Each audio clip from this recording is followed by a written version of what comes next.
ฮาซัลกิตาบุหนังสือเล่มนี้ทำไมเกิดอะไรขึ้นกับหนังสือเล่มนี้มันใหม่จดีดุนฮาซัลกิตาบุจดีดุนฮาซาก็มุบตะดาอัลกิตาบุ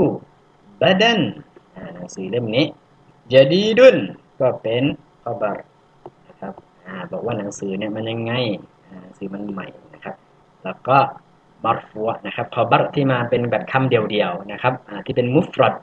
นะครับก็จะมัรฟัวนะครับวะซาลิกะว่าตรงนี้ก็เป็นฮาร์ฟูอัตเฟนคือเป็นคำเชื่อมนั่นเองว่าแปลว่าและซาลิกะก็คือมุบตะดานะครับภาคประธานนะครับ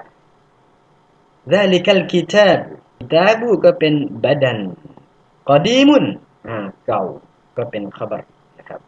ขบัรคำเดียวก็จะมัรฟัวมุบตะดามัรฟัวขบัร